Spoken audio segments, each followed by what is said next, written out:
Please remain standing for prayers by the Reverend Richard Young, the Vicar of St Matthew's in Useley, and also the Area Dean of the London Borough of Hillingdon. Let us pray. Almighty God, you have called men and women to serve you through serving one another in all kinds of labours and endeavours. Look with favour on our nation and communities in the midst of the particular challenges and divisions facing us at this time. We pray for those who exercise national and local leadership, especially for Her Majesty the Queen, our Prime Minister, Government and Parliament. We pray your blessing on our Borough of Hillingdon and all who live and work here. We thank you for all that is good in our borough. We pray and give thanks for the work of our Mayor and our Mayoress, for all the councillors of this borough, and all those employed by the council. We pray for a vision of community which inspires our labours, and for the use of our gifts in the service of all God's people. And so we pray for this evening's meeting of the council, for wisdom, for guidance, and grace to work together for the common good and upholding justice and peace. All these things we ask through Christ our Lord. Amen. Amen. Please be seated.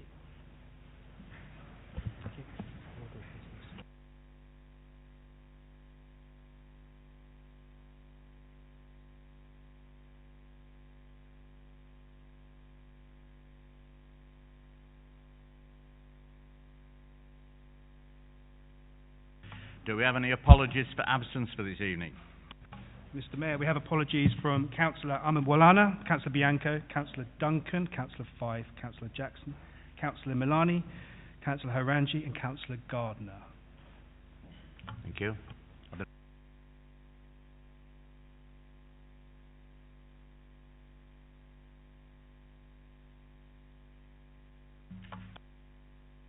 they agreed?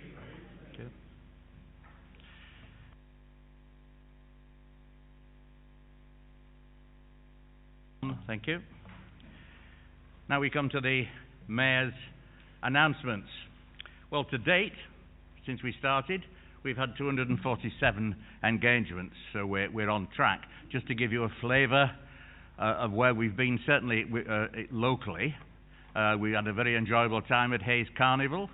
We visited the London Youth Games and had a great time watching our female football team doing rather well.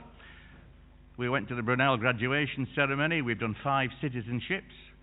And, of course, we launched the Mayor's Charities, for the record, to make sure we all know what they are.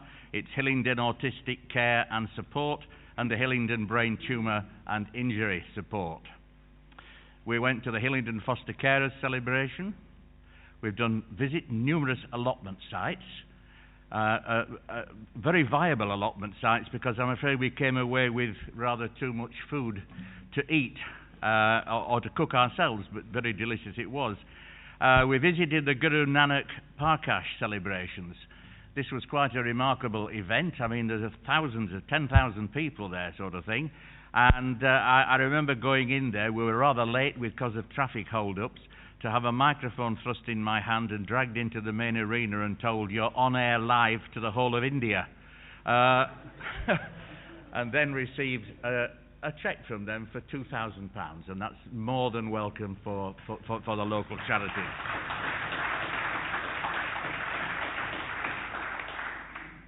We invited the Axis team to the parlour. The Axis team is an in-house team that has done some remarkable work on the ability to be able to plot where there are going to be youth problems, particularly knife crimes and particularly problems with young people, and to get in there and get involved before it actually starts. We've had some remarkable results, and they won a major competition. They actually beat the Mayor of London's own team to win this prestigious prize, and we invited them to the parlour to discuss it further, and I think that really deserves a great round of applause for our own in-house team. Of course, at this time of the year, it's Battle of Britain celebration time, and we were at the Battle of Britain headquarters, RAF Norfolk, for the sunset ceremony, and there's nothing better than to stand out in the sun with a glass of drink of any description you like in your hand, waiting for the sun to settle down behind the clouds, and then hear the lovely drone of a Spitfire rolling over the hillsides and doing a barrel roll in front of you. That's only seen by a few people, really, and the Mayor is one of them, this borough. I wish you could get invited every year, but you only get it, I think, once or at the most twice. So it's I've seen it twice, because, of course, I was Mayor in 2010. And then there's the Polish War Memorial wreath laying ceremony, and that's always a highly emotional event. And it's in 2010 there weren't as many people there as there are today. It's something that's grown and grown. And talking to people there, they are more than impressed with the condition of the memorial.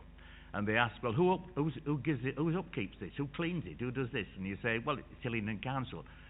Really? The council actually do all this? Yes, they do. And they're more than impressed. So I can stand really proud as the Mayor of Hillingdon and say, yes, we have a good team together.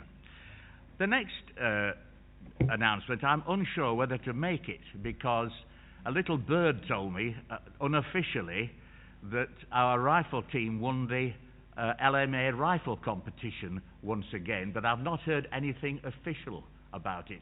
Could anybody confirm that that is the official? John? Mr. Mayor, I can confirm that we did win, and in your Mayor's parlour after the ceremony, I will present you with the shield. Thank you, John. That's another great achievement for me. And now, not a sad one. I've just found out tonight that it's the Mayor's charity night, quiz night, on the 17th of September, and at this moment in time we're actually going to hold it and run at a loss. Lots of people are away on holiday, and we really don't have enough teams to fulfill our requirements for the cost of the food. We need at least 80 tables in order to pay for the cost of the food. We're still going to hold it. We'll have to wait and see. But it's not a pleasant situation to be in, to find that we've had an evening and still and have actually not made any money for charity. Although I'm sure the raffle will make a little bit. That's it. We're enjoying ourselves. We're very proud of Hillingdon, and I think I hope Hillingdon are proud of the council, all of you, and proud of us as the Mayor and Mayoress. So, on to the next item, which is item 5, the report of the Democratic Services. Councillor Puddifoot. Thank you, Mr. Mayor. There are 3 recommendations covered by this report, and I shall move items 1 and 3 en bloc. The first item is to note the use of urgency decisions made since the last meeting of Council on the 4th of July, and they are as detailed in the agenda. The third recommendation in this report requests the appointment of Ms Sandra Taylor as the substitute for the Director of Children's Services as a statutory voting member on the Health and Wellbeing Board. I move recommendations 1 and 3 en bloc. Is that seconded? Mr. Mayor, I formally second and reserve my right. Is that agreed? Thank you. Councillor Puddifoot. Mr. Mayor, the second item in the report relates to the statutory guidance on overview and scrutiny in local and combined authorities issued by Her Majesty's Government. Council is asked to consider this guidance and adopt a new protocol on overview and scrutiny in Cabinet relations as detailed in Table 2 of the report, Policy Overview, Scrutiny and Select Committee Procedure Rules in the Council's Constitution. And Council is asked to approve the associated new paragraph 19 is added to committee procedure rules in the Council Constitution. The report is comprehensive, and I would like to thank the staff in Democratic Services and Legal Services for their work in reviewing the government guidance and procedure in this report. The salient paragraphs are 115, which states, "It is advised that the new statutory scrutiny guidance does not require the Council to make any structural changes to its current overview and scrutiny arrangements." And 128, "Given the broad access to information for overview and scrutiny members to Council information outlined above, it is not considered any changes are required to existing procedures or Council Constitution in this regard. However, this will be kept under review by Democratic Services." To ensure that this council fully complies with the government guidance and best practice, members should note the legal implications provided by the Borough Solicitor in this report. The Borough Solicitor advised that the recommendation in this report, which included the adoption of a new protocol on overview and scrutiny and cabinet relations, fully complies with both the Local Government Act 2000 as amended and also with the new statutory guidance, and therefore is lawful for full council to implement it. Fully compliant and lawful to implement. The Borough Solicitor further advises that the new statutory guidance does not require any structural change to its current overview and scrutiny arrangements, which is why there is no recommendation in the report to that effect. To assist those who get confused between the statutory guidance on overview and scrutiny arrangements and the protocol for member and officer relations, the Borough Solicitor states, it is important to note that the new statutory guidance should not be confused with the protocol for member and officer relations, which members of the Council will recall was amended at the AGM in May. Overview and scrutiny is underpinned by a robust statutory framework and statutory guidance, whereas the protocol is, as the Borough Solicitor has previously advised, to a large extent a written statement of practice and convention. Moreover, whilst there is a reference in the protocol to a duty imposed on officers or members, subject to certain provisos, to attend and answer questions if a policy, overview and scrutiny and select committee so require, that each member of such committee have greater rights of access to information, there is otherwise no direct correlation between the overview and scrutiny process and the protocol, and therefore each should be treated as a separate and distinct item from each other. Mr Mayor, notwithstanding the advice of Democratic Services and the Borough Solicitor, which we on this side will accept, the opposition will have their own view, so I will now formally move recommendation 2A and B. Councillor Simmonds. Mr Mayor, I formally second and reserve my right.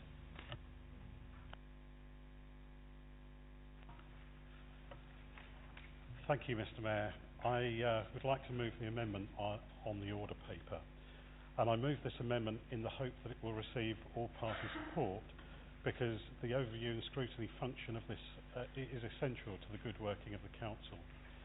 It can assist the Cabinet in many ways, as well as hold them to account for their decision making. It is now almost 20 years since this model of governance was introduced, with the Cabinet being the decision-making body and the rest of the Council scrutinising those decisions. Members across this chamber, regardless of their party, have skills and knowledge on a wide range of subjects, as well as the ability to ask probing questions that can both assist the Cabinet as well as act as a critical friend. In Hillingdon, we have made many changes and have reduced the overview and scrutiny operation. Democratic Services used to have cabinet and scrutiny separated, with a cabinet secretary and a head of scrutiny. Over the years, we have had to adapt to an economic climate where funding from government has been cut so much that some councils are now literally at breaking point. So we have to find a new and more efficient ways of doing things, and our overview and scrutiny operation has reduced considerably from the early days, and our responsibilities have also changed. The need to implement the new statutory government guidance would seem a sensible point for us to set up an all-party working group that can examine this in detail to ensure that we are fully compliant with the government guidance and best practice. Mr Mayor, in moving this amendment, I hope that the Leader and the Cabinet and all members in this chamber appreciate that this is not politically motivated, but it is one driven by a desire for the overview and scrutiny function to be fully compliant and in the best shape to serve the interests of our residents. I so move.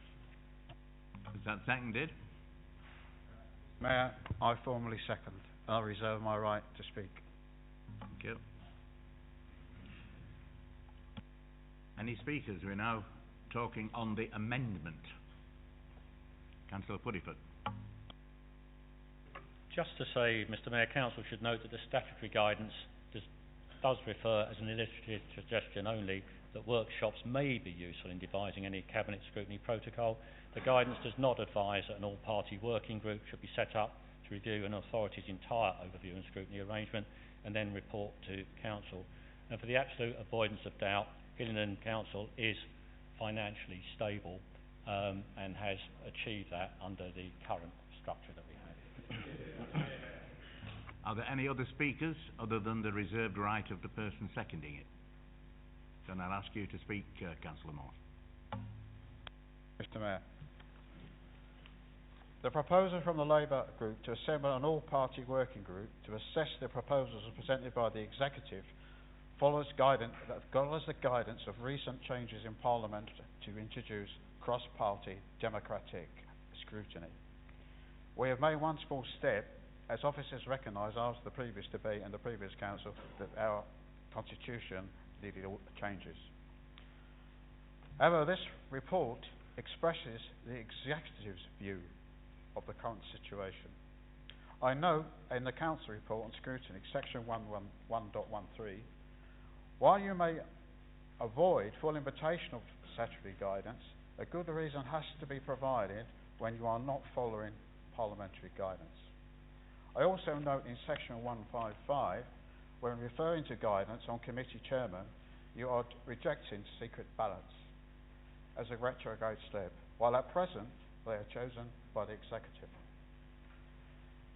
The report also fails to follow its own guidance of section 1.3, as you have failed to explain your rejection of the strong parliamentary guidance for secret ballots that are a key principle of our democracy.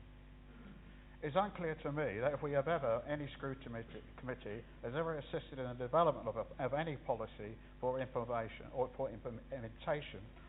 called in a decision after the Executive has made a decision. I believe we have one decision in 10 years, and that chairman did not stay around very long. I do not have time to address all the reasons we have deep concerns about this Executive report. However, the creation of an all-party group to investigate the scrutiny process is a proportionate and reasonable response by the Labour Group. This proposal is for an all-party group that we hope is the start of cooperation between the parties to develop better relations in developing a democratic way for a better governance of the council. The process of scrutiny is not to create conflicts on the basis of party membership, but implement a better decision-making process. I suspect this will require members to develop further skills of cooperation. If this is voted down by the full council, this is further evidence of democracy being rejected, as the Labour Group represent a considerable number of residents. Thank you, Mr Mayor. Thank you. Councillor Curling, you have the right to wind up if you wish. Thank you, Mr Mayor. I don't think I have anything further to add. Thank you. Okay, we're now going to vote on the amendment. All those in favour of the amendment?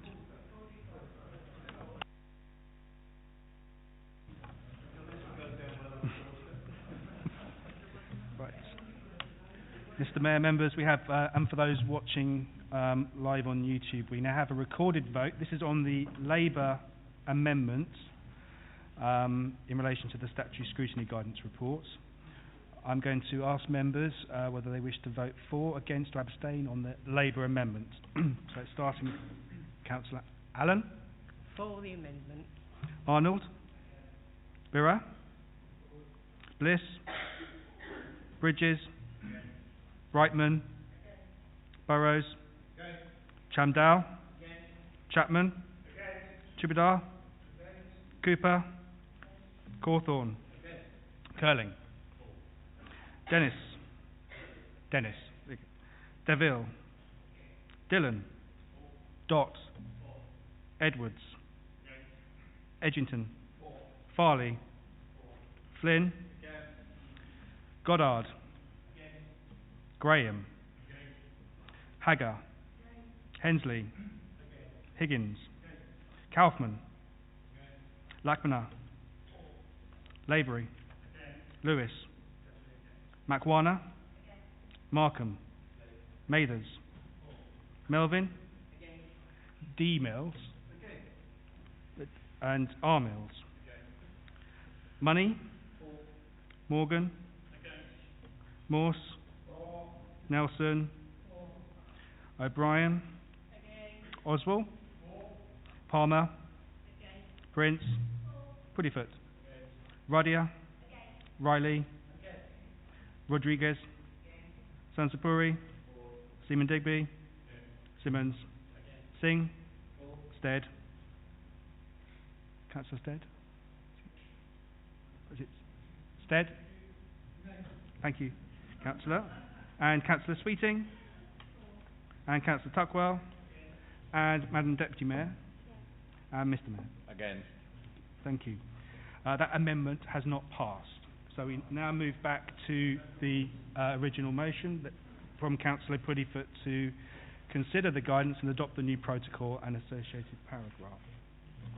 Councillor Simmonds, you indicated to speak. Do you wish to speak or reserve your right again?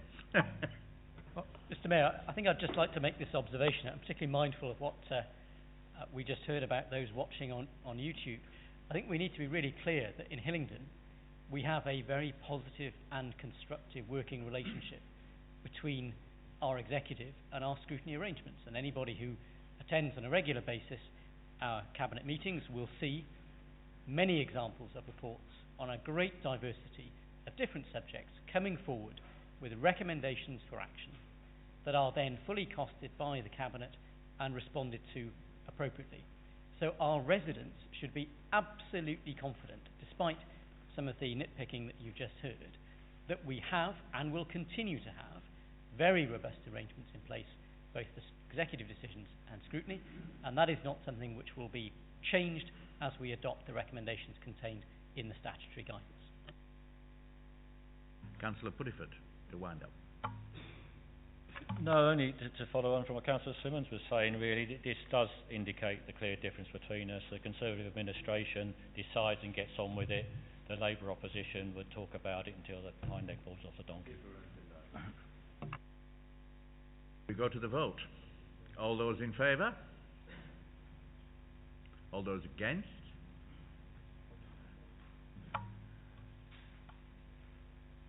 The in favour have it.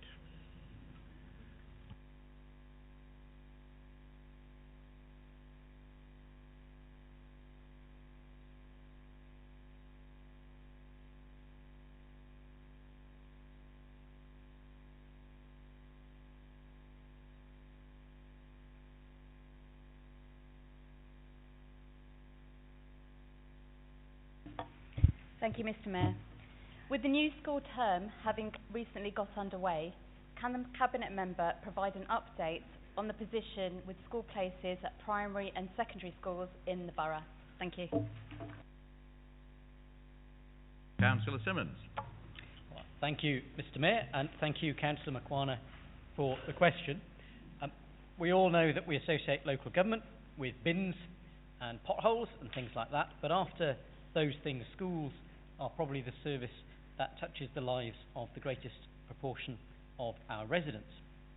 And as has been alluded to with the question, of course, this time of year we are all seeing the children starting school all around our borough in their shiny new uniforms, heading to their new schools. So I have some figures as we go into that new school term. In respect of primary school applications, for example, we received more than 3,900 applications for primary school places within our borough, and 97.88% of applicants were offered a place at one of their top 3 schools, with 89.37% offered their first preference.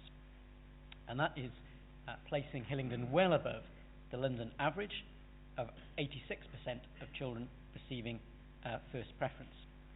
Of course, we all recognise that this is enormously important, but it wouldn't have happened without the work that's been done both by this council and by our officers, making sure that we are getting the school places that are required delivered on time.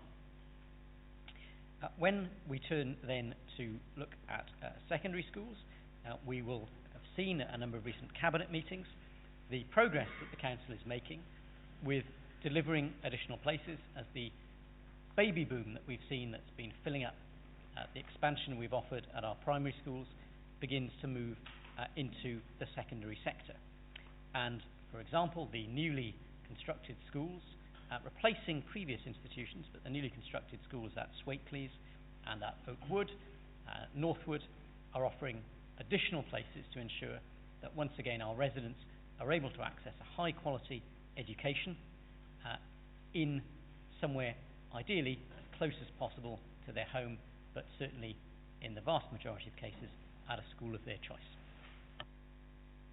Is there a supplementary? Thank you, Mr. Mayor. Yes, there is. There is growing population of children with special educational needs and disabilities in our borough. Can the Cabinet Member provide an update on the delivery of SEND places or SEND places? Thank you. Councillor Simmonds. By happy coincidence, Mr Mayor, I can provide an update on that question. We recently submitted to the Department for Education our Special Educational Needs and Disabilities Capital Plan. Members will be conscious from recent publicity that at a national level we have been lobbying very hard for additional funding around this area, because our schools in Hillingdon have been feeling the pressure, because not only has the population of children been growing, but the complexity of the needs of children with special educational needs and disabilities has been growing as well. What the capital plan that we've submitted outlines is an additional 155 places, providing a great variety of different sorts of service, ranging from services for children what's required as alternative provision, which is children who may have been in a mainstream school but need to access education in a different setting, children with disabilities, including the almost finished construction of the provision, specialist resource provision for deaf children at Viners School, a school that's long provided that type of service, but which is expanding to meet growing need. Additional places for children with physical disabilities and complex medical needs at a number of schools that provide that in the borough. And then the biggest single growth area, children with learning disabilities. And I'm very conscious there are members, including I believe Councillor Ruddy, who is a governor at one of the free schools that is providing some of that additional capacity within the borough. So it is very much a team effort. But in summary, that amounts to just over £5 million worth of capital investment in the expansion of those places, to make sure that alongside those primary age children and secondary age children who are getting access to a good quality school place, we can ensure that children with special education needs and disabilities are catered for to the very best of our ability. Thank you, Councillor. Question 6.4, a question submitted by Councillor Morse to the Leader of the Council, Cllr Puddifoot. Given that the UK Parliamentary Council guidance on selecting chairs of scrutiny committees states that given their preeminent role on the scrutiny committee, it is strongly recommended that the chair not preside over scrutiny of their relatives, how does the Leader of the Council account for Councillor Richard Mills being selected to chair the Corporate Services, Commerce and Communities Policy Overview Committee for the 2019-2020 municipal year? Councillor Puddifoot. Thank you, Mr Mayor. Thank you, Councillor Morse. I am grateful for this question, as whilst I was time limited in proposing the adoption of the new protocol on overview and scrutiny in cabinet relations, I welcome the opportunity to clarify a few more things for the opposition. Councillor Morse, please look at paragraph 111 in the report we considered earlier. It states in the guidance the government stresses the strong organisational culture that should underpin overview and scrutiny, the role it can play in holding the authority's decision makers to account, ensuring the efficient delivery of public services and driving improvements within the council and borough. Fundamentally, the government also recognise that councils have their own democratic mandates and are ultimately accountable to their electorate, and that councils are best placed to decide their arrangements based on local circumstances. Mr Mayor, I think that is quite clear, and for the avoidance of doubt, at the local election in May 2018, the Conservative administration received a democratic mandate of the people of this borough for a series of policies, and also to continue with the strong leader and cabinet system of governance rather than the committee system being advocated by the Labour group. Mr Mayor, Councillor Morse's question refers to the UK Parliamentary Council guidance. Returning again to the earlier report, I would draw Council's attention to paragraphs 113, as you rightly referred to, Councillor Morse, and paragraph 114. In 113, as Councillor Morse said, statutory guidance by law, councils must have regard to it when exercising their functions. It goes on to say the phrase must have regard, when used in this context, does not mean that the sections of the statutory guidance have to be followed in every detail, but they should be followed unless there is good reason not to do so in a particular case. In addition, the guidance advises that councils may have regard to other material they might choose to consider, including that issued by CFPS, the Centre for Public Scrutiny, when exercising their overview and scrutiny functions. Paragraph 114 says, in the light of this, therefore members should note that the CFPS and the ADSO, the Association of Democratic Service Officers, have been engaged in updating the Good Scrutiny Guide, which was published in June 2019. This has been circulated to committee chairmen and democratic service officers as a useful resource to guide committee advice and activity going forward. It is also a background paper to this report, should members wish to read it further. In respect of the issue raised in the question, the Good Scrutiny Guide from the CFPS states, it is inevitable that members of scrutiny committees will have personal relationships with members of the executive, particularly in smaller councils and particularly where they are in the same political party. It is not uncommon for members of the same family to sit on councils, and under some circumstances it is therefore possible that close relatives could find themselves sitting across the scrutiny table. Monitoring officers will have to be alive to the risks and perceptions around these relationships and how they might interfere with the operation of scrutiny. It is impossible to lay down rules in this matter. What happens and what works will depend on determinations made at a local level. That's made at a local level. As regards a particular situation raised in the question, what I would say is that the remit of the Corporate Services, Commerce and Communities POC is broad and cuts across multiple Cabinet member portfolios. Furthermore, the key scrutiny function of the Council, i.e. the ability to call in a decision, is not undertaken by a Policy Overview Committee. This is exercised through the Executive Scrutiny Committee, and Councillor Richard Mills is not a permanent member of that committee. Therefore, there will be limited opportunity for him to directly scrutinise the decisions of his father, Councillor Douglas Mills. In respect of Cabinet deciding whether to endorse any recommendation from Policy Overview Committees, it should be noted that Cabinet decisions are taken collectively. Councillor Douglas Mills is one of 7 Cabinet members responsible for making those decisions. It's also interesting to note that whilst being clear that it should be for particular councils to decide, the guidance does, as Councillor Morse said, request each council consider taking a vote by secret ballot to appoint all chairmen of overview and scrutiny committees. In Hillingdon, such appointments are made in public at the council AGM, as befits a modern democratic public body, and that will continue to be the case. It is the view of this administration that there is no conflict of interest. What is most important is how the relationship between Policy Overview Committees and Cabinet can work collaboratively for the benefit of the Borough and its residents, who ultimately will and do judge how successfully we are at election time. Thank you. Is there a supplementary, Councillor Morse? Yes, Mr. Mayor. The Council report on scrutiny clearly indicates that while you may avoid full invitation of statutory guidance, a good reason has to be provided when we are not following parliamentary guidance, and this is breaching strong parliamentary guidance. As you have not given a good reason why you are breaching a strong regulation, will you ask Councillor Richard to resign his post? Councillor Puddifoot. I refer the Councillor to the answer I gave earlier. Okay, we now move on to question 6.3. Question submitted by Councillor Melvin to the Cabinet Member for Central Services, Culture and Heritage, Councillor Lewis. Thank you, Mr. Mayor. Would the Cabinet Member please tell me how many apprentices we employ and whether we find it effective to employ and train staff in this way? Can you also please explain the benefits to both the apprentices and Hillingdon Council? Councillor Lewis.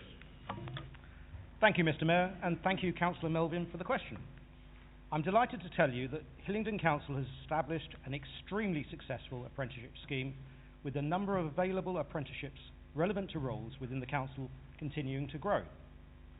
In 2017 to 2018, the first year of the new apprenticeship scheme, the Council started 23 new apprentices and retrained 42 existing employees.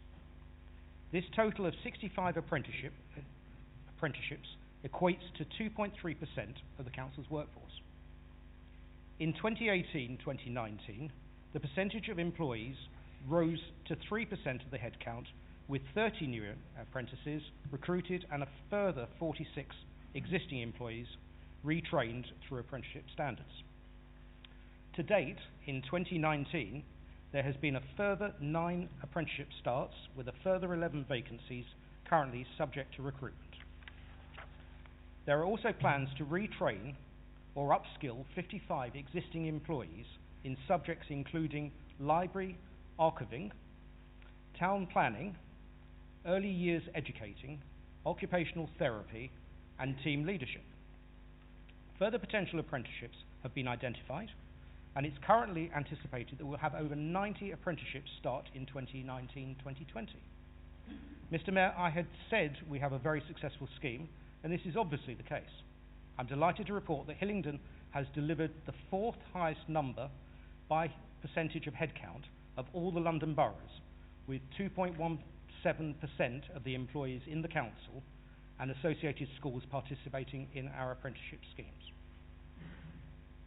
This is further illustrated when you compare our 2.17% against our neighbouring Labour-controlled boroughs, who are performing very poorly in comparison, with Hammersmith and Fulham on only 0.87%, Harrow on a truly appalling 0.44%, Hounslow on 1.04%, and Ealing on 0.9%. Mr. Mayor, the benefits to the apprentices are obvious. The council runs an all-age apprenticeship programme where apprentices help deliver our vision of putting our residents first, whilst gaining essential vocational skills and qualifications. An apprenticeship with the council gains invaluable experience and training working alongside colleagues in a team environment, while also completing an assessed apprenticeship development programme. The majority of our apprenticeships end with the applicant gaining an accredited qualification and eligibility for entry to a relevant professional body. Apprentices who started in 2017 are now beginning to complete their courses, and 8 of them have already secured permanent employment with the council. The success of the apprenticeship scheme has been based on support from the Cabinet, the corporate management team, and the senior management from across all services. The leader of the council has introduced an apprenticeship first approach, where every existing job vacancy is scrutinised against apprenticeship standards to determine if the role would be suitable for an apprentice. Consideration for apprenticeships is also built into the council's bid programme as part of the service redesign process. Through applying these approaches to identifying apprenticeship roles across services, the council has reduced its overall workforce costs by £301,400 during the first 2 years of the programme. But most importantly, it is an acknowledged trend that local authorities' workforces are ageing, which brings challenges around maintaining essential skills and knowledge and succession of key roles. But most importantly, our apprenticeship scheme has brought down the average age of the council's workforce from 47.5 years old to 45.5 years old since its inception in April 2017. In closing, Mr. Mayor, as Councillor Bianco is oft to be heard saying in this chamber, this is a really good news story for the council, its workforce, and our residents. Thank you. Councillor Melvin, do you have a supplementary? No, thank you, Mr. Mayor.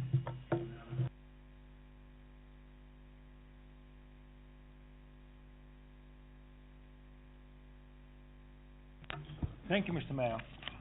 Would the leader of the council please update council on the current situation regarding the future of the proposed Heathrow expansion and HS2 project? Councillor Puddifoot. Thank you, Mr. Mayor, and thank you, Councillor Hensley, for the question. Looking first at the proposed expansion of Heathrow, as Council is aware, the initial request made by Hillingdon and 4 other councils for a judicial review of the adoption of the Aviation National Policy Statement was rejected. Excuse me. However, leave to appeal was granted, with the presiding Court of Appeal judge stating the importance of the issues raised in these proceedings is obvious and affords a proper basis for granting permission to appeal. I also accept that the appellant's grounds are properly arguable. Our case, together with 3 other appeals, will be heard between the 17th and 18th and 22nd and 25th of October. Depending on the outcome of these hearings, we, or Heathrow Airport Limited, HAL, will take this matter to the next appeal stage, and it will take some time for the legal process to run its course. As a council, we are committed and financially resourced for the next stages of the legal challenge, and being no doubt Hal and their puppet back Heathrow are very worried about this, and they are right to be so.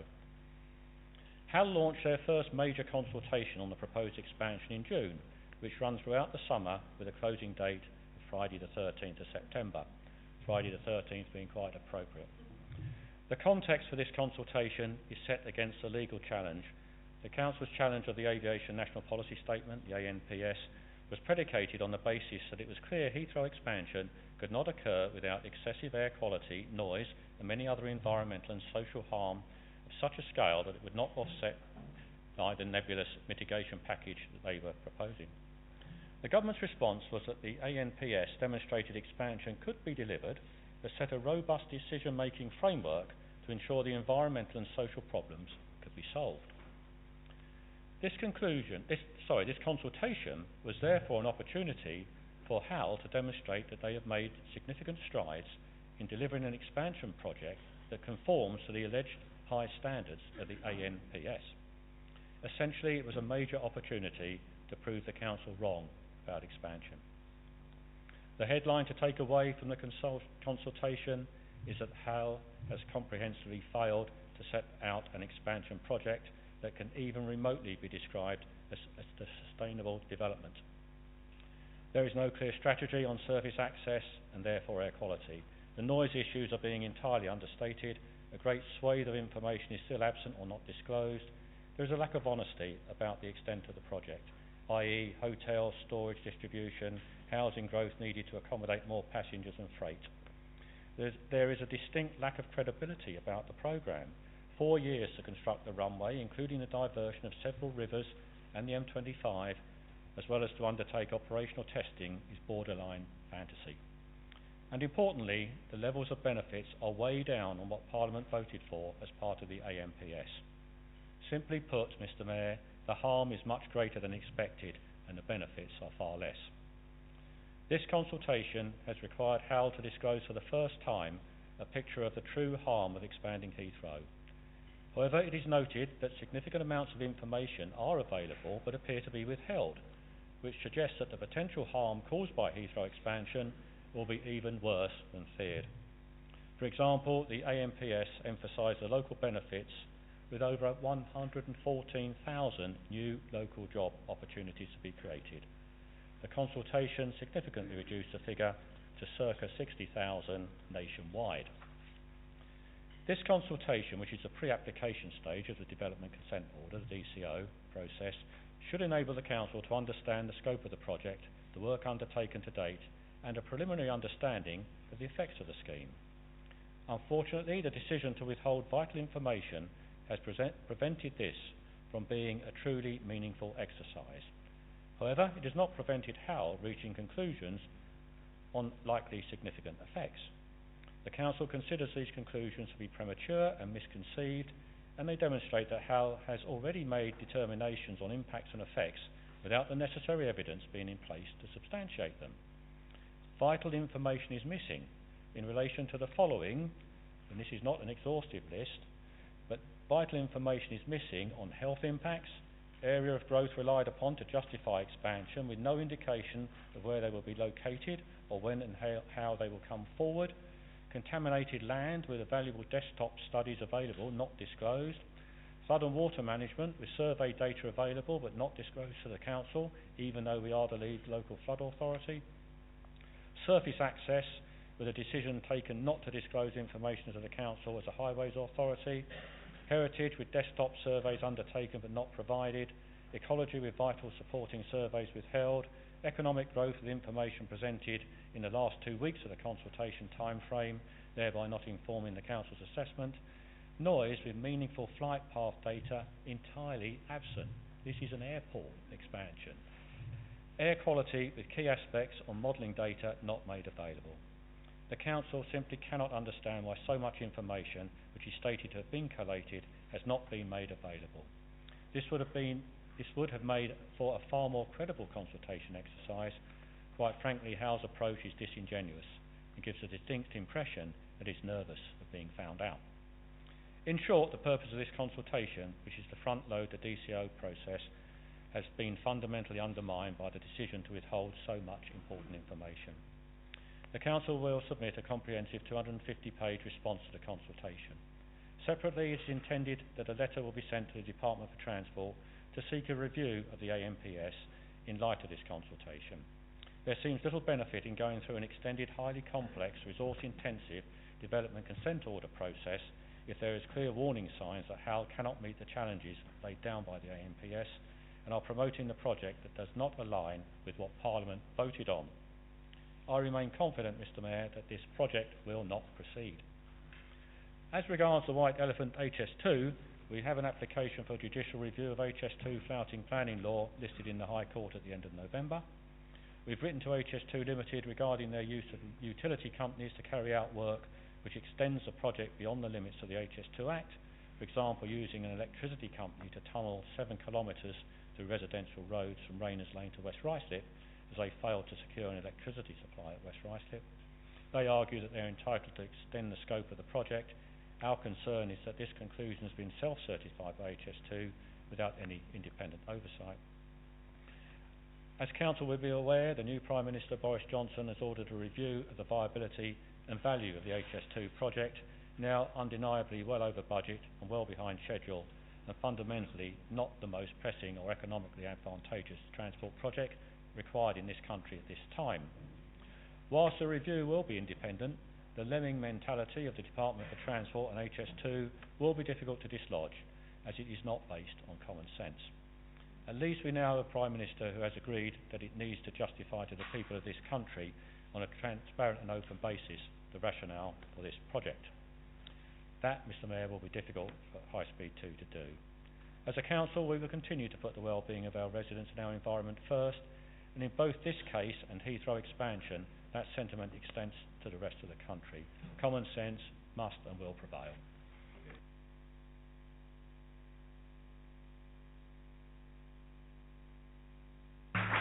Is there a supplementary, Councillor Hensley? No, Mr Mayor, but I'd like to thank the Leader for a comprehensive explanation, and we look at this space with interest. Thank you. Now we move on to item 7, which is motions to Council. 7.1, a motion from Councillor Mills.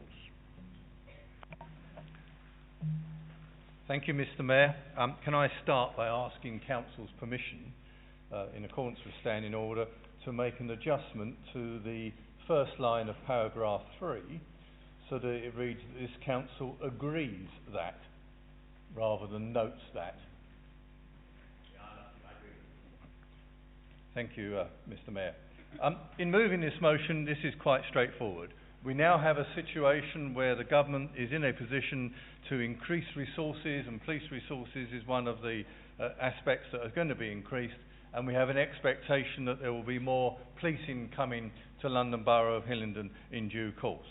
The issue therefore is where we should put them, and the situation is not changed from December 17 when the discussions began about the closure of Uxbridge Police Station. We maintain very strongly, as we did then and with the support of many residents, including the local Residents Association, although unfortunately, Mr Mayor, not the support of Hillingdon Labour Group, or indeed anyone connected with the Labour Party in Hillingdon, who totally opposed this idea, that Uxbridge Police Station, because of its location, because Uxbridge is a major metropolitan centre in accordance with the Mayor's London plan, because it is a transport hub, and because of how it is fitted in to the overall structure of Hillingdon over many years, should remain a major centre as a police station. The opportunity of this motion is to resurrect our offer of £5 million to ensure that the Mayor of London is not out of pocket by keeping this station open. But let us also remember that he is already having to keep Uxbridge Police Station open for at least another 2, maybe 3 years, because there's nowhere else for officers to go. And there is already within Uxbridge Police Station the support structure, both infrastructure and support services that the response teams and local policing units would require, and therefore the fitting and knitting it together makes a lot of sense about Uxbridge as a centre. And I don't want to edge towards what may be an amendment coming up, Mr. Mayor, at this stage. But I think it's worth putting on record so that everyone understands. When we had those discussions, December 17, early 2018, with the Mayor's office and what have you, we did suggest, well, if Uxbridge Police Station really is out of the question, can we not do something in terms of a location within Uxbridge, including using the Civic Centre? It was rejected. And therefore I think that any future amendment needs to be considered with that fact basically in the public domain. The Mayor of London said, no, nothing. I do not want any police station of any description, shape, form or whatever anywhere near Uxbridge. That is the official Labour Party policy for Uxbridge. And no matter what is said tonight, the only thing that can be done to send a clear message to the Mayor of London is for everyone in this chamber who represents people across this borough to stand up for Uxbridge as part of Hillingdon, to stand up and support the residents of Uxbridge and the Residents Association who want this to stay open, and to recognise that since the police front counter has been closed, we've had more disturbances in Uxbridge town centre than ever before. And a local resident told me, who's very familiar with that area, that there is lots of activity going on outside the police station because they know that there are no immediate police officers able to come out and deal with it, and it is causing local residents a lot of distraction in the early hours of the morning. So this is the opportunity for all councillors to stand up and support Uxbridge and Uxbridge residents with this message, and to say to the Mayor of London, Uxbridge is important, and here's the money because we think it is that important to keep it open. Back us or don't. Back the residents or don't back the people of Uxbridge. Thank you. Is that seconded? Mr. Mayor, I second this motion. The crime statistics published by the Metropolitan Police for Uxbridge show an alarming increase of over 30% in the last year. A particular concern is that over 45% of the crimes committed are in respect of violence, sexual offences and antisocial behaviour. There's also an alarming trend towards the increase in aggravated burglaries, particularly directed towards members of our Asian community. Mr. Mayor, these figures clearly indicate that we in this chamber need to support our police force in every way that we can. Whilst the back office facilities at Uxbridge Police Station continue to be in temporary use, the front desk, which is a key point of access and contact with the general public, has now been closed for 21 months. Well-intended efforts by the police to maintain contact with the general public in Uxbridge simply have not worked. The only custody suite in the borough is at Heathrow. The Uxbridge one is mothballed and Hayes does not have one. What, I wonder, would happen if ever the third runway were to be built? The Mayor of London persists in applying a grossly misguided principle of one police station per borough. This just doesn't work in an outer London borough of the overall size and length of Hillingdon. The Mayor of London clearly sees the closure of Uxbridge Police Station as a double whammy. On the one hand, he sees the chance to score a political point by suggesting that the funding made available for policing by central government is inadequate, and on the other, he spots the opportunity to achieve a sizable capital receipt from selling the site for redevelopment. Mr. Mayor, the effects of the Prime Minister's recent policy statement on the creation and funding of an extra 20,000 police officers, together with the renewal of our attractive offer to buy the station and to contribute to its operating costs, leave the Mayor with no mileage in his cynically conceived closure plan. On Tuesday evening, I attended a meeting convened by local residents' association.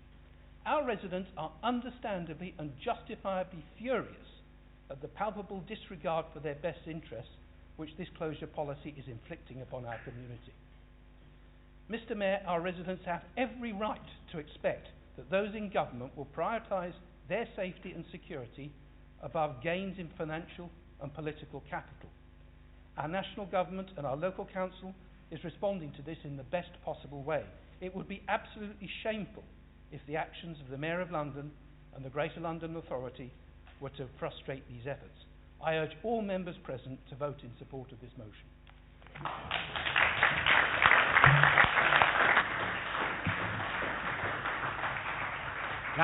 Councillor Mathers. Mr Mayor, I propose the amendment as shown on the order paper. Hillingdon Labour and the Mayor of London are committed to a safer, fairer Hillingdon. Those opposite may not believe that. Hillingdon Labour also understands the role of local government in dealing with crime. As a reminder to those opposite, the council is responsible for community safety. MOPAC and the Home Office are responsible for policing. The Conservative government has cut funding to the Metropolitan Police by £850 million since 2010. The Metropolitan Police has seen another £263 million of savings to make by 2022 and 2023.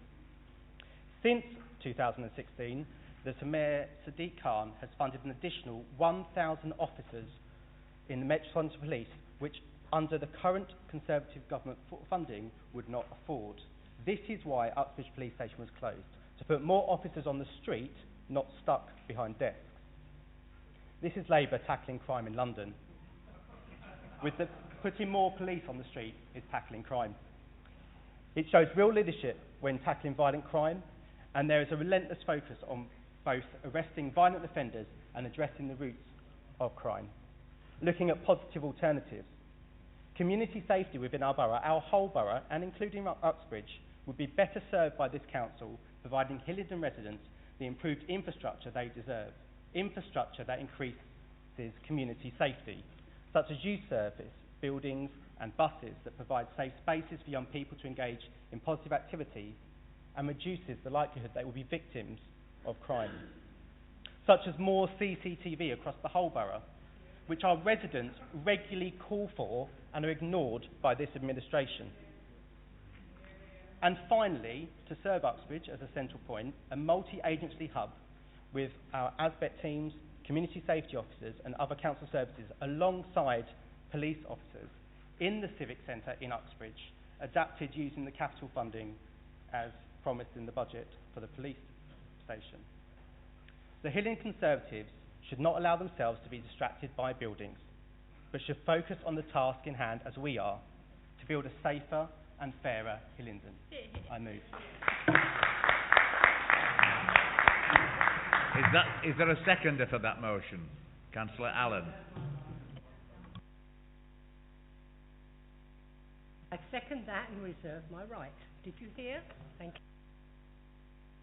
Any other speakers? Councillor Simmonds. Well, Mr Mayor, I just want to share an interesting statistic with Council tonight.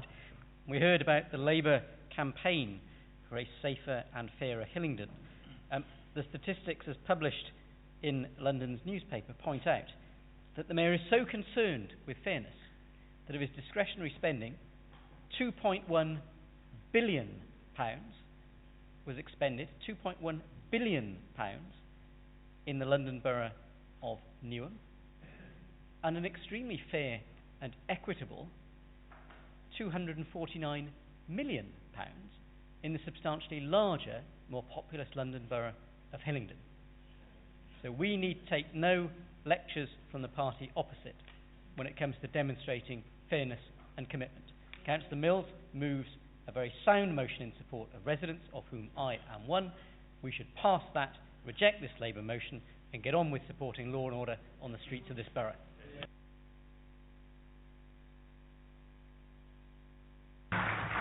Councillor Curling. Thank you, Mr Mayor. I speak in support of this amendment because we need to bring some reality and some pragmatism to the debate. If we're honest, the real blame for all of this is the savage cuts to all the police services across the country by the former Home Secretary and Prime Minister Theresa May. We obviously welcome any additional police officers being recruited, and the announcement of 20,000 new officers in the UK goes some way to restoring those that were cut, but it's still not enough.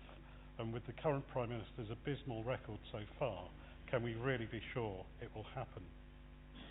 Mr Mayor, of course, policing matters are dealt with by the London Mayor, and our residents pay the GLA precept in order to help fund the Metropolitan Police Service. The Hillingdon part of the council tax helps pay for the services that we have a duty to provide. It seems somewhat ironic that the party opposite object to the GLA precept being raised in order to help pay for the police, but are quite happy to raise the Hillingdon element of the council tax and then spend that on buying a police station. Mr Mayor, if we have a spare £5 million in the capital budget, then I'm sure there are more sensible and pragmatic things that we could do in order to assist us in the delivery of our services and our responsibilities, such as community safety and antisocial behaviour. I'm sure there are many capital projects that could be supported, such as multi-agency community hubs based throughout the borough, where the council could work in partnership with the police and other agencies. We have 17 libraries in the borough. We could have a community safety hub located in each one, which would effectively be a mini police base in each library too. This sort of approach could make a real difference to some of the issues of concern to our residents, most like the ever-increasing use of nitrous oxide that can be witnessed by the huge amount of discarded canisters on our roads, as well as localised targeting of drug crime. We could also use part of the Civic Centre, as we've heard earlier, as a base for certain police teams. And how about having the independent domestic violence advocacy service here, so that the police, the services and all concerned could work with could be located close to the key council departments that they need to work with. Mr Mayor, as a responsible borough, we should be taking a non-political, pragmatic approach that puts our residents first and ensures that Hillingdon is a safer, fairer place to live and work, rather than using council taxpayers' money to make a political statement out of an emotive subject by buying a building that of itself... At the council meeting in February 2018, when we were setting the 2018-19 budget, the Labour group moved an amendment to the budget report which included the statement, not proceeding with the purchase of Uxbridge Police Station would reduce the capital programme by £5 million. Here they are tonight referring to an inadequate rate of capital investment by this administration, and yet less than 3 months before last year's local election, rather than propose spending this £5 million on other infrastructure and facilities that they are now saying are lacking, they voted not to spend it at all. So much for Labour's commitment to Hillingdon Council matters, which is why, together with a fairly comprehensive list of other reviews, the residents of Hillingdon who appreciate the sound financial management of the Conservative administration that has delivered so many improvements in infrastructure and facilities chose to re-elect us with an increased majority. Again, this issue remains a difference between members of the Labour group and the Conservative administration, and the residents will judge the Labour view and the Conservative view at the elections which will be shortly coming, and the GLA elections next year. Thank you. Councillor Prince, you indicated. Thank you, Mr Mayor. Londoners have repeatedly told us that putting more officers on the street is their top priority, not keeping them hidden behind desks in offices which the public rarely set foot in. Sometimes I think police front counters haven't been well used. People don't want to report a crime there. A lot of people find a police station intimidating. They are becoming less and less central to our thinking. Not my words, Mr Mayor, the Prime Minister Boris Johnson's words. Thank you. Are there any more speakers before I call the seconder of the motion? Councillor Allen. Amendment, sorry. Thank you. If this was my motion, I'd have done a lot different. Mr Mayor, we are always told to know our history, we'll know our future. Let's look back to 2010 when the cuts in Hillingdon started. Cuts to police services and cuts to vital services. West Drayton Police Station and Heathrow Police Station first to go. Did we hear this administration offer to fund them, to keep them open? No. Then South Ruislip Police Station came up for the chop, but thanks to the police and the local residents, the front desk was remained open. Did this administration offer up any funding? No. This all under the management of the government and the then Mayor, Boris Johnson. How much trust do you have? After handing over even less funding, they left it to Sadiq Khan, the new Mayor, to make yet more cuts. He had to decide upon police on the beat or a police station that hardly anybody ever visited. He chose to put the police on the beat, where they were needed, in sight of everybody. The MP for Uxbridge, none other than the name again, I won't keep mentioning his name, we all know who he is, has become nervous, as has this administration. Where can he do a photo shoot now? Don't think he'll be invited back to the cadet school again after his last fiasco. There's no zip wires around and no cannons in sight. Here he goes again, offering 20,000 more police. Not on the beat, not out on the street, tucked away, probably guarding him, the way things are going. Much needed funding, long since lost. Its purpose in time. What we need at this point in time is facilities for young people. You might laugh, but have you got children?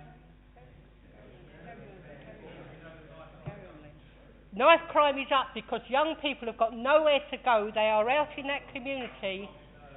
They are out in that community and they are scared. Let's not forget that this administration also knocked down a valuable centre that was used for people, very vulnerable people in my own ward. And when we said, can't you keep it open? They told us no, there was no funding for it. So please do not sit here and try to give us a future when you haven't even dealt with your history. Thank you. Thank you. What we're doing now. Councillor Mills, you have the right. Mr. Mayor, what I think the Labour Party are trying to say, and it is very difficult sometimes to understand exactly what they're trying to say, but I think what they're trying to say is just totally illogical in terms of the practicalities of the situation. And maybe they didn't hear, because they weren't very good at listening, as to what I said when I was moving our motion, that the Mayor of London and the Deputy Mayor responsible for policing have already had an invite about utilising this location to support additional policing within Uxbridge, and they said no. So I do believe that the amendment is fundamentally flawed when they talk about using the civic centre as a base. Their own mayor has already said no. He is quite clear-cut in his view that he wants one location for all London boroughs. And what we have said, as my colleague in second in this motion has made quite clear, what we need is recognition that Uxbridge, as a major metropolitan town, cannot be policed entirely from Hayes, and this borough cannot be policed entirely from Hayes. And that is what is the fundamental issue here. And the situation, again, that the Mayor of London has got himself in, is that Uxbridge Police Station is still operational behind closed doors. His officers have to go in through the back and come out through the back, but there's a lot of activity going on there which is actually supportive of the day-to-day operations within Hillingdon. And what we're saying is it therefore makes sense.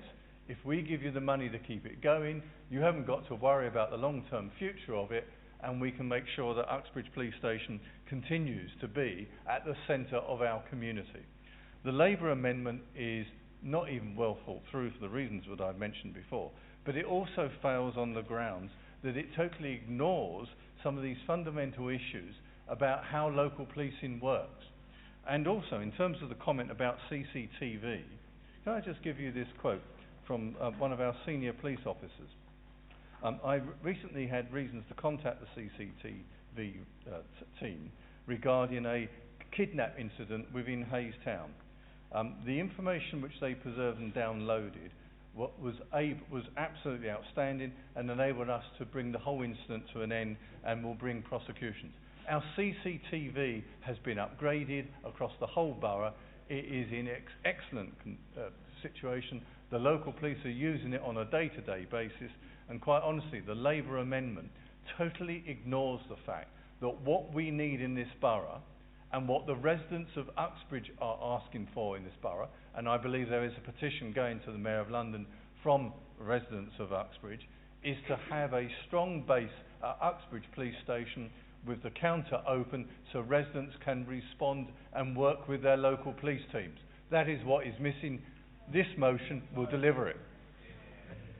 Thank you. Councillor Mathers to wind up. Mr Mayor, may I repeat, just so it's heard, since 2016, the Mayor Sadiq Khan has funded an additional 1,000 more officers to the Metropolitan Police that would otherwise not been able to be afforded under Conservative government funding. The Mayor has rejected the proposal to buy the police station. The same logic applies then. If we're going to go back to the Mayor with anything, it should be the adapted counter model that we proposed. This is practical and makes sense and gives the best value to residents. The Mayor has rejected this proposal. The Mayor, the Prime Minister and the public share our views. More police officers on the streets, not behind desks. With these vital services that we need and infrastructure that we need for our residents across the whole borough, we can provide a safer, fairer Hillingdon. The amendment provides this. The Conservatives should also call on the Prime Minister, Boris Johnson, to restore funding to the Metropolitan Police that was taken by successive Conservative-led governments. I urge every member of this council to support this practical amendment, tackling what we are responsible for, community safety, for the whole borough and including the residents of Uxbridge. Okay, we're now going to vote on the Labour amendment. All those in favour of the amendment? All those against the amendment? The amendment fails. Now we move back to the substantive motion. The original motion. Who was going to speak? I've got my list over. Councillor Mills to sum up. Mr Mayor, we have quite rightly rejected an amendment because it's just not workable. We would go back therefore to the motion that I put forward, which is very workable. It's not only very workable, it is one that is being requested by many residents, including the local residents association within Uxbridge. And it is therefore quite simple. If we as a council believe that our residents should be put first, which on this side of the chamber is not in question, it is something which we believe is now within the council's DNA throughout all its budgets and throughout all its policy making decisions. But I would ask the Hillingdon Labour Group to think very carefully. If they wish to actually support Hillingdon residents and Uxbridge residents in particular, here is the opportunity to do it by supporting our motion, which will give us the opportunity of saying to the Mayor, here is £5 million, we will take over the physical running of the building, you carry on operationally, and from there you will be able to send out more police on the beat across not just the immediate Uxbridge area, but the wider Hillingdon area as well. And it is on that basis, a well thought through, well argued case, that we are saying that Uxbridge Police Station is an important part of the London Borough of Hillingdon, because unlike other London boroughs, which are small and can be looked after from one main place, Uxbridge, as the second largest physical London borough, requires Uxbridge and Hayes to be adequately manned as police stations to ensure that we can meet the requirements of the Metropolitan Police to do their job and continue to make crime low in this borough. If anyone who doesn't support that tonight, then the message is quite clear to residents, and especially residents in the Uxbridge and South Ruislip area.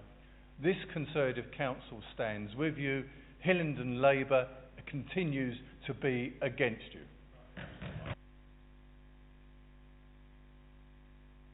Okay, we now go to the vote.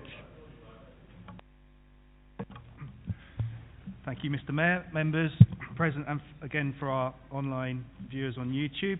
This is now a recorded vote where I will ask councillors whether they're voting for or against or abstaining on the original motion from Councillor Mills with the minor alteration made at the beginning to the third paragraph. So starting with, we're voting for the original motion, starting with Councillor Allen. Are you for, against or abstain? Arnold. Birra. Bliss. Bridges. Brightman. Burrows. Chamdal. Chapman. Chibadar. Cooper. Cawthorne. Curling. Dennis. DeVille. Dillon. Dott. Edwards. Eginton. Farley. Flynn. Goddard. Graham. Hagger. Hensley. Higgins. Kaufman. Makwana. Lavery. Lewis. Makwana. Markham. Mathers. Melvin. D. Mills. R. Mills. Money. Morgan. Morse. Nelson. O'Brien. Oswell. Palmer. Prince. Puddifoot. Radia. Riley. Rodriguez. Sansapuri. Simondibby. Simmonds. Singh. Stead. Sweeting. Tuckwell. Madam Deputy Mayor. And Mr. Mayor. For. Okay, that motion, the original motion, is carried.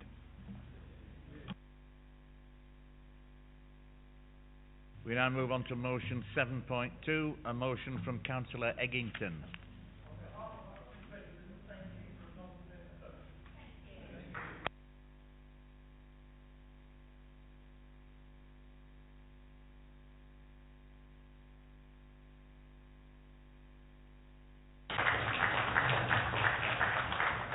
Cllr Eginton.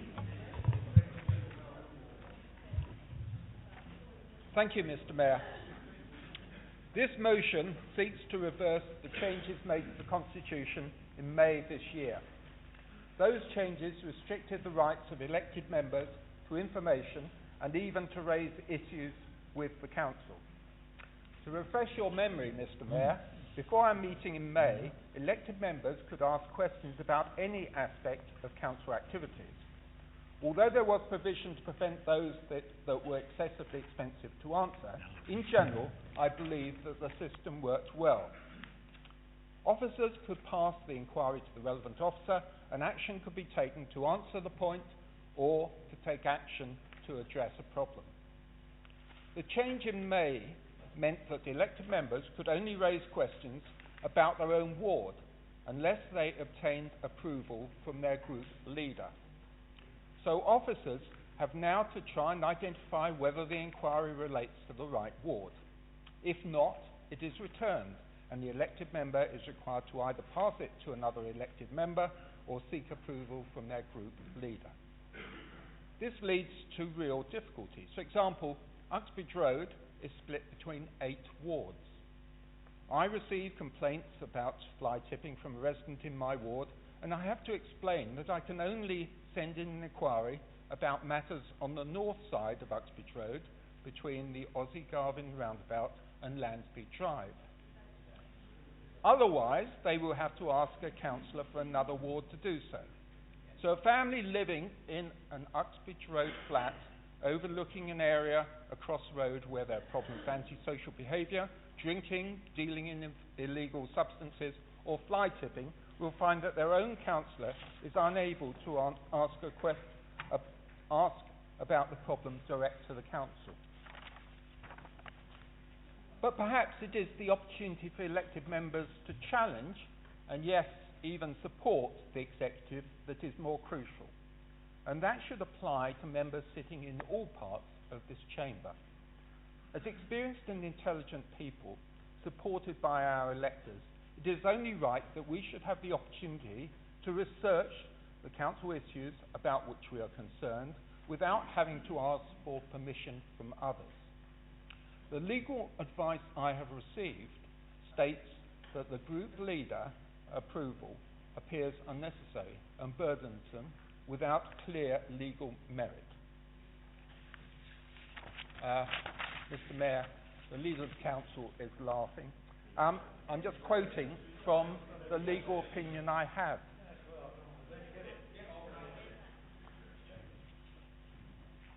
Mr. Mayor, could I say Wednesbury Principles? Where does that come from? Can we have sight of it? Can we have sight of it? Can I have sight of it? Actually, it's privileged legal.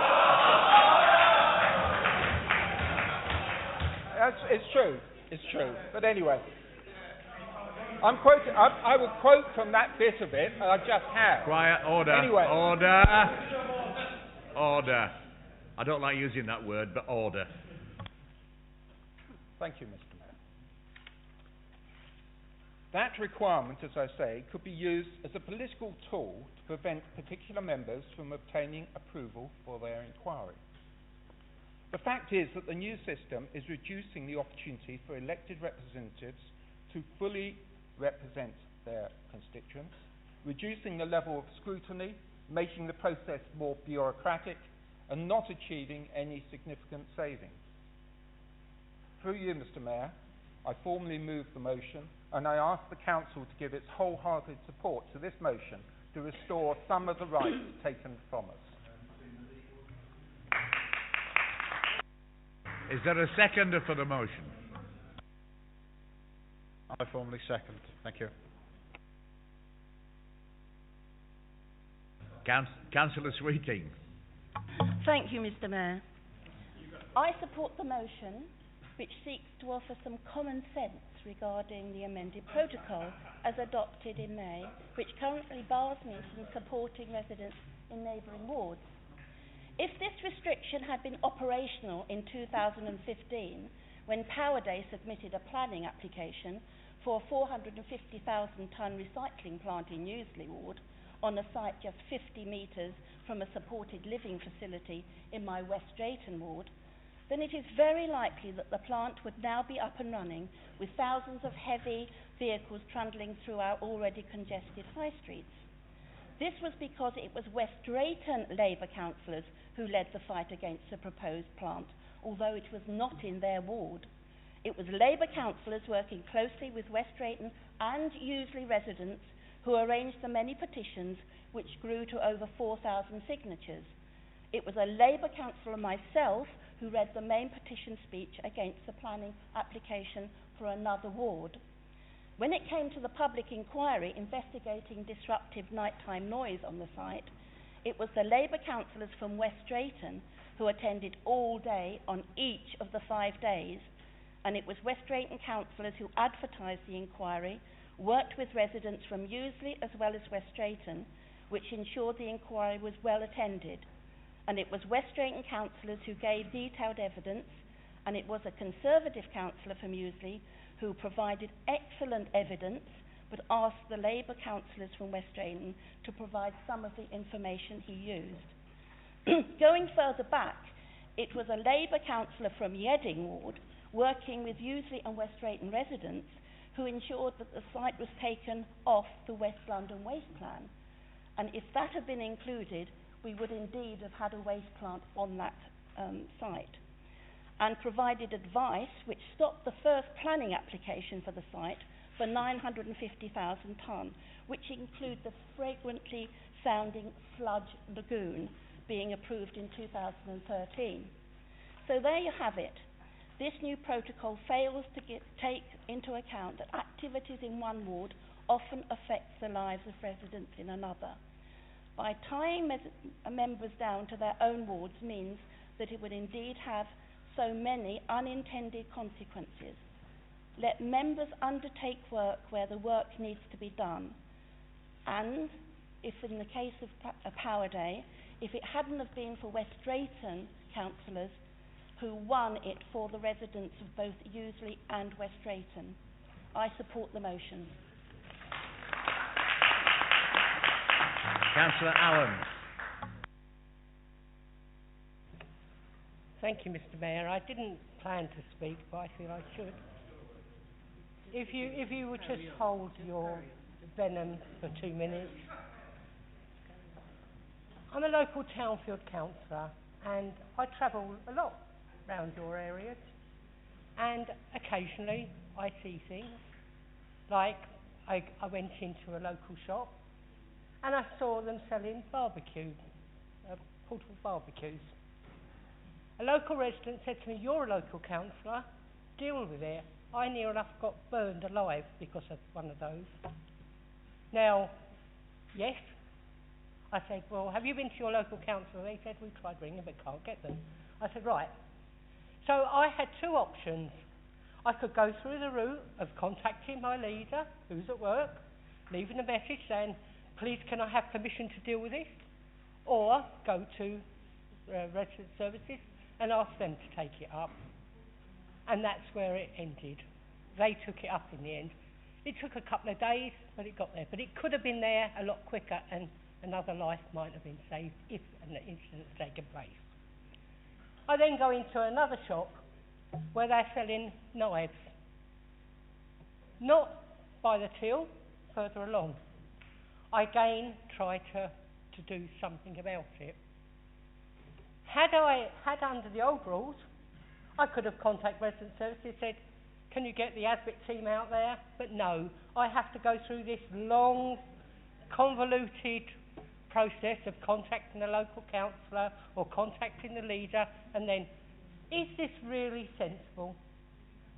Please think about this again, because the next time a resident might not be so lucky. And should I hear about it, I'll put it firmly at your door. Thank you. Councillor Edwards. Thank you very much, Mr. Mayor. I do believe I need to speak to correct some of the assertions that made there by Councillor Sweeting. I believe there was a very partial and biased recollection of events, in particular with regards to the fight against Power Day, which was a unified action by both Conservative and Labour councillors. In particular, the assertion that it was the Labour councillors who spoke at the public hearing is not accurate. There were in fact 3 councillors present. I was present throughout the whole week alongside you, and I also spoke. I believe it is most regrettable that an incomplete account was given that suggests that the councillors responsible for Useley did not stand up and fight for its resident. That is not correct.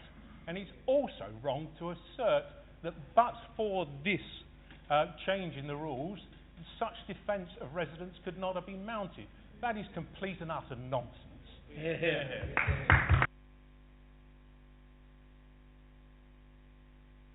Councillor Dennis. Yes, my point as well is to correct something that Councillor Eginton said earlier.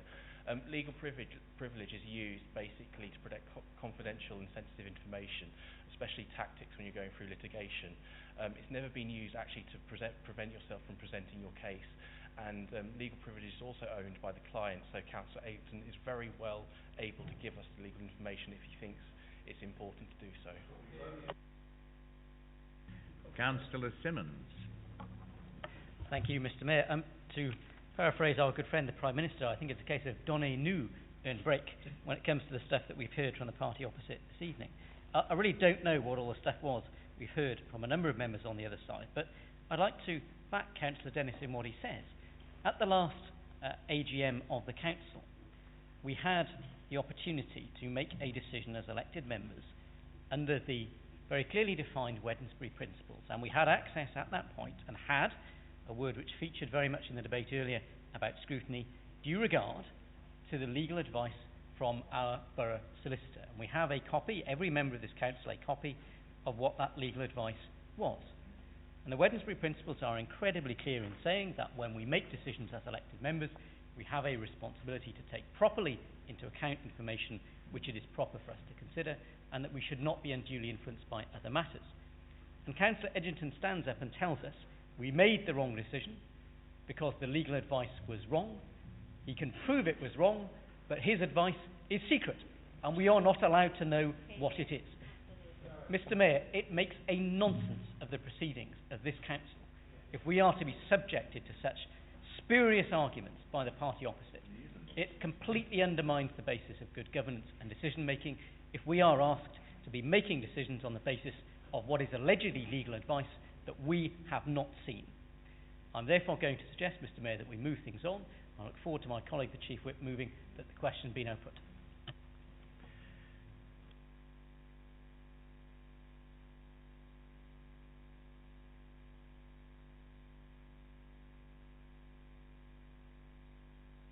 Thank you, Mr. Mayor. I'll accept your point. Basically, again, Parliament produced more information on the 27th of June about councillors' rights. And under 12, reported also under Schedule 12A there are 7 restrictions. None of these restrictions apply to this restriction placed on this ward criteria. Then we go on to at least 2 cases, case law. However, officers are quite adequate and more appropriate than the leader of the opposition group to choose when we are actually breaching things. There's our ulterior motives is one, and the second one is the right to know, which I think has been brought up in this case. Okay, these exist, but the issue for us is officers, when that members' inquiry go in, should be the people who actually make that judgment. We have now created a degree of chaos. To some degree, we're putting in members' inquiries, and the leader of the opposition has to make a judgment on these issues, but we put a bar restriction on. No one can ask a question outside the thing, and that's what we're objecting to. What we're actually saying is these laws apply to us, should be applied by the officers when they receive the members' inquiry, and it should not be written into the Constitution to actually restrict what the Labour councillors can do. Because if one of the councillors were told, you can't ask this question, and there was a legal reason, we would accept that. What we're not accepting is the fact we write this thing into the Constitution which seriously inhibits our ability to do our job. And what I was amazed at, I was talking to one of you councillors, you don't even know we put in many more inquiries than you. Now, why that is, I don't know, but it seriously affects us and not you. And I think this is clearly why we've had to bring this back to full council, because we're not accepting this is anyway made us more efficient, it's made it more complicated, it means issues go into all sorts of areas, and it's actually a complete waste of time, this change to it, and that is our point. Thank you, Mr. Mayor. Councillor Eginton, you have the right to wind up.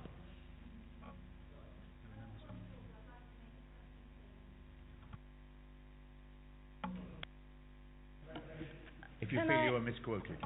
Can I just say that I did accept that you did, Councillor, speak at the public inquiry.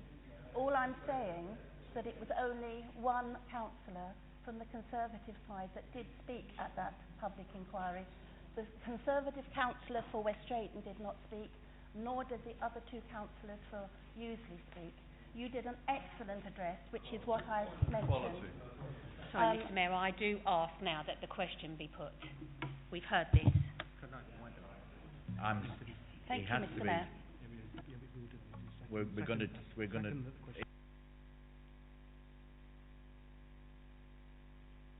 Agreed?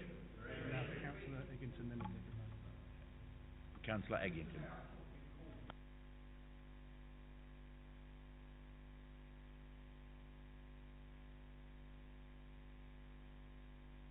Mayor, if you ask me to wind up, then you shouldn't be. Well, just remember for clarity, we had the order.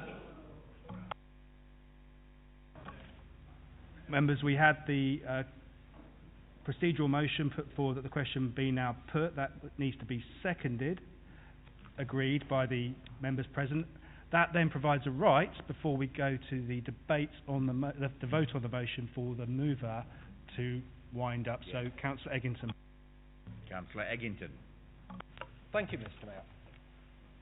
To wind up this debate, I have to express my sorrow that yet again the Executive has failed to embrace the concept of scrutiny being a positive way of using elected members from all sides of this chamber. The fact is that a cross-party approach can work, and that approach has to start by cross-party support for the process both of inquiry and scrutiny. We have already seen the Executive have summarily dismissed the idea of having a working party. But I am proud that over the years I have raised a number of issues which allow deeper inquiries by officers into areas as diverse as children's homes and procurement issues, and those I would not now be able to do without going to the leader of my group. The changes have made it more difficult for individual members to do a similar job without the express approval of the Executive in the case of the Conservative group. As I have mentioned earlier, Mr. Mayor, I ask the Council to give its wholehearted support to this motion to restore some of the rights taken from us. I move. Okay, we now move to the vote. All those in favour of the motion? All those against? The motion is lost. Now we move on to 7.3, a motion again from Councillor Mathers.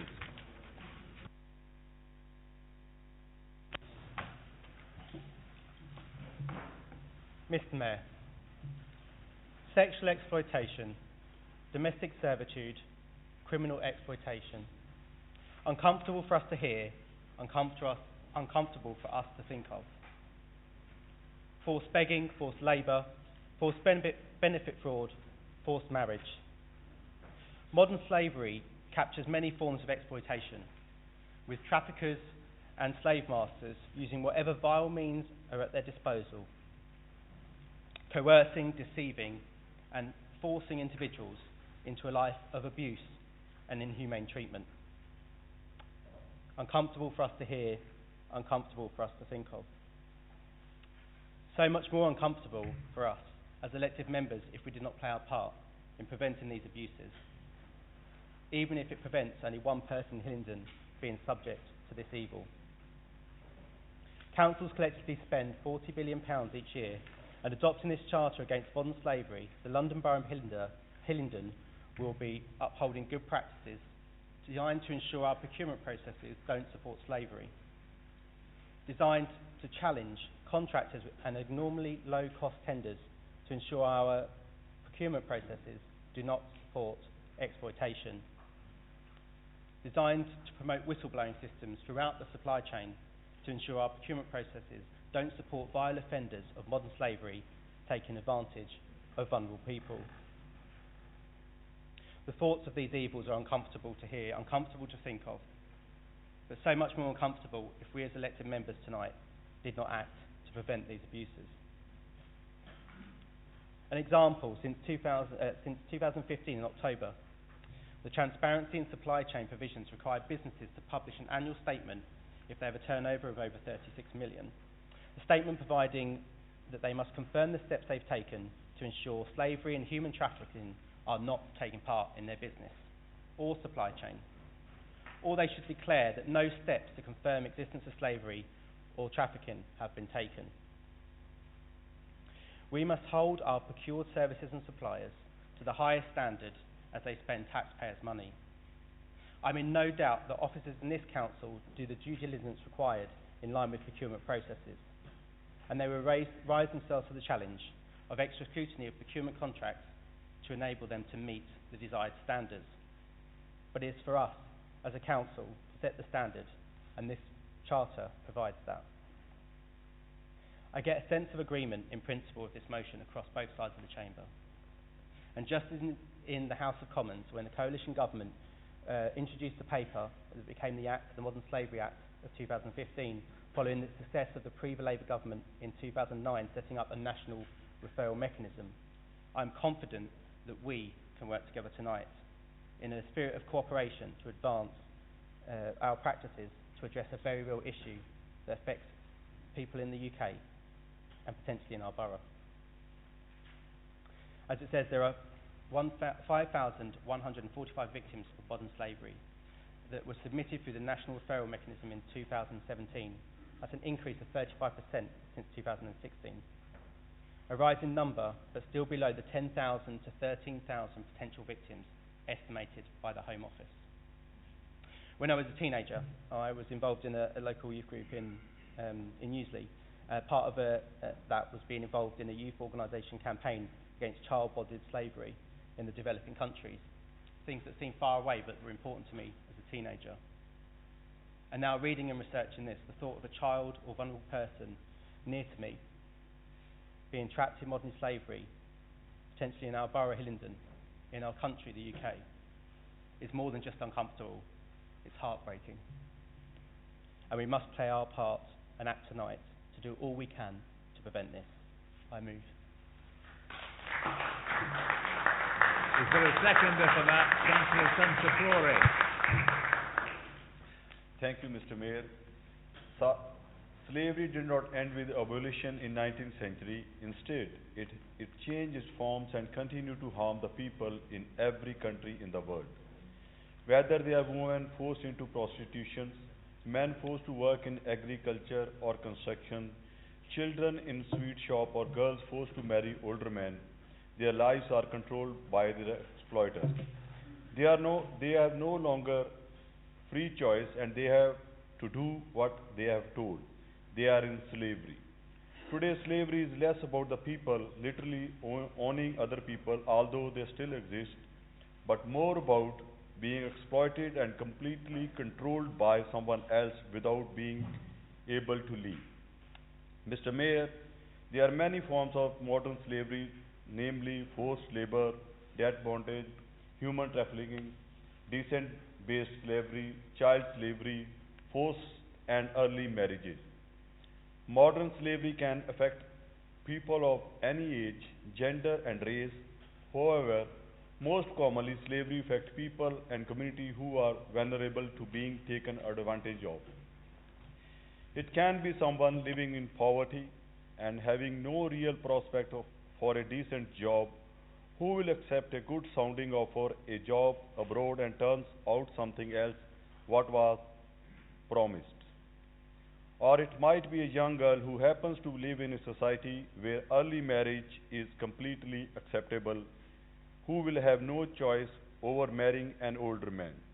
Or it might be someone who happens to be born to mother coming from a slave caste, literally owned by their master from the day they was born. Slavery is also more likely to occur where the rule of law is weaker and corruption is rife. It also happens to the group of people who are not protected by law. For example, migrant whose visa status is irregular and easy to blackmail with deportations. Many people think that slavery happens only overseas in developing countries. In fact, no country is free from modern slavery, even Britain. Mr. Mayor, I recognize that central government, the law enforcement agencies, NGOs are doing whatever possible to prevent this, but I believe that we have to enforce our effort as a Hillingdon Council to end this black spot on humanity. I second this motion. Thank you. Councillor Simmonds.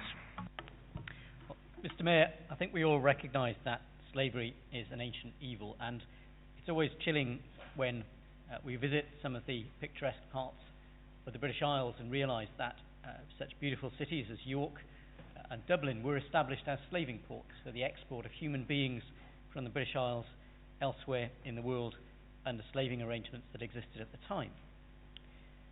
But we can reflect that there has been some progress over time, and I think it is worth mentioning, firstly, that William Wilberforce, of course, was for a time a Hillingdon resident. In fact, we have a blue plaque on his former home in the borough, when he served as a Member of Parliament for Hull, not very close to Hillingdon, but he was resident here when he was taking legislation through Parliament to bring about the abolition of slavery within the British Empire. And much more recently, very close to us today, Anthony Steen, the former Member of Parliament, who was one of the leading figures in the introduction of legislation to combat modern slavery, former Member of Parliament, then came to speak at one of our White Ribbon Days here in Hillingdon, organised by Councillor Gardner and then Councillor Mary O'Connor, who is nodding, I suspect will remember the day, and spoke very passionately about the work that we could show was being done here in the borough as a pioneer in tackling through the way that we approached domestic violence and a whole swathe of social issues in the borough, that we had this in our minds, that it was something that we needed to be aware of and to be effective in tackling. And more recently still, the Corporate Services and Partnerships Policy Overview Committee in both February and June 2017 took reports which outlined some work that we were seeking to do in Hillingdon to tackle modern slavery. So it is not something which has merely landed today with this motion, it is something which is part of a pattern of efforts made in this borough. But I'm very pleased to be able to move what I understand from Councillor Mathers will be treated as a friendly amendment. And I hope it is going to be treated as friendly for the reason that it seeks to take what I think are very laudable sentiments outlined in the motion and refer specifically to two important things. Firstly, practical actions through a cabinet report, costed, that we can take to put these things into reality.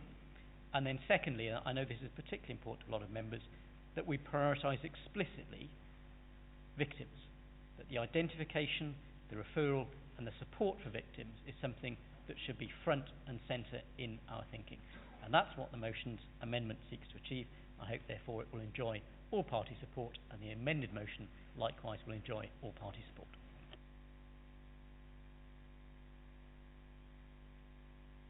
That's seconded. I second the motion and reserve my right.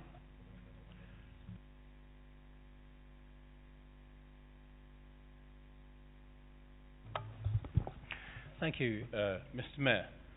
Apart from endorsing what's already been said by Councillor Simmonds, I'd add a few comments of my own on behalf of my own portfolio, I suppose, and also wearing a bit of an HR hat as well. Workforce issues are central to so much that we do as a public body. Only this week, elsewhere, we were discussing our approach to responsible investment in the context of the local government pension scheme. And of course, workforce issues are very much central to this. I think the issue of the Charter is not so much its aims and its general intent, with which we would concur, but the practical application of some of its provisions. This is not so much perhaps in the UK, where we have a decent framework of employment rights, which is relatively straightforward to monitor, but abroad, where it can be much trickier when it comes to supply chain compliance. And undoubtedly it is the case that local authorities who have signed up to this will have great difficulty in ensuring compliance in this particular respect. Trade union membership is a right, and being a member of a union is one thing. But whether the union itself is recognised for employee representation purposes is another thing entirely, and that's a very important factor in all this. Let's not forget also the excellent work undertaken by the officer team in category management, in making sure that contractors and providers fully meet our expectations in terms of service delivery and employment conditions of those who work for them. For example, within my own portfolio, they have made sure that travel time between domiciliary home care visits is included in the working schedule, looking after our carers as we should, who in turn look after our residents. And I would like to take the opportunity to pass on my thanks to our staff for this and much else besides within my portfolio. Mr. Mayor, we have a strong and well-resourced professional procurement team that enabled us to do this, which benchmarks well compared with many other local authorities. Mr. Mayor, it is all too easy to nod these things through, but we think a far better and more meaningful approach, as Councillor Simmonds says, would be to take a really good look at this, recognise the challenges associated with some aspects of the Charter, but also see what opportunities there might be to take what we can from it in the form of a cabinet report to move this area forward. I therefore support the motion as amended. Thank you. Councillor Curling. Thank you, Mr. Mayor. Yes, we do indeed take this as a friendly amendment. Modern day slavery is something that can often go completely unnoticed, with victims of abuse and forced labour hidden in an ordinary world of nail bars, car washes and a whole range of other activities that can hide the reality of abuse and forced labour, often with threats of violence towards the slave's family members. This is a subject that needs as much public awareness as possible, and we need to give a united message that Hillingdon will do everything in its power to tackle it. I know that through cross-party working on issues such as this and domestic abuse, Hillingdon cares for many victims of these inhumane crimes, and much of the work that is done behind the scenes is of a very confidential and delicate nature. Hillingdon has always led the way with issues such as this, and we can all be rightfully proud of the cross-party work that is done in this area. This charter will spell out to everyone in Hillingdon that we take the matter very seriously. Mr. Mayor, the original motion and the amendment shows that both sides of this chamber can come together, rise above our party differences, and make Hillingdon a safer, fairer borough and put residents first at the same time. Thank you, Mr. Mayor. Councillor Palmer, do you wish to speak? Yes, please, Mr. Mayor. How wonderful it is to be able to stand up at the end of the evening and know that what I'm going to say is going to be supported across both sides of the chamber in this political discord. This makes me a happy girl. It is vitally important as elected representatives that our residents are aware of the work this council does to protect them from modern slavery. As Councillor Sansapori has mentioned, slavery did not end with abolition in the 19th century. Instead, it changed its forms and it continues to affect people in this borough today. Victims often feel unable to tell anybody what has happened because they are afraid of deportation, the authorities and their abusers. Using victims' fear about their immigration status to control them is a common tactic used by traffickers and perpetrators of gender-based violence. Human trafficking being a prime example of taking a person from one place to another against their will to undergo FGM. Figures produced by Hestia in 2018, who are the main organisation in London supporting victims of modern slavery, place Hillingdon as the third highest for referrals, with 73 victims behind Croydon and Southwark. This is largely due to Heathrow Airport and the trafficking we are bound to experience.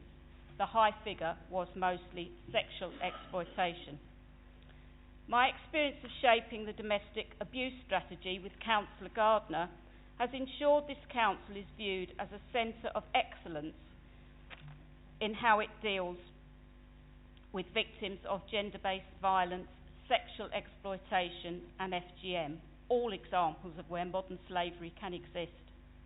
This authority can be confident that we have the recognised professional links with Hestia, Heathrow, Metropolitan Police and our own community safety teams to recognise and refer when modern slavery is expected. Modern slavery is a crime. It is a violation of a person's human rights and victims need and deserve protection. In Hillingdon, we can be sure that this council works across party to raise awareness, have correct policies and procedures to protect our residents from this cause. Thank you, Mr. Mayor.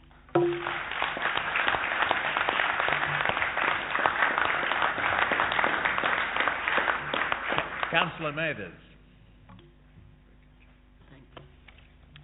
Mr. Mayor, I welcome this amendment that enables us to advance cooperatively the essence and the spirit of this charter and look forward to it moving in a timely manner through the thorough process outlined in the amended motion.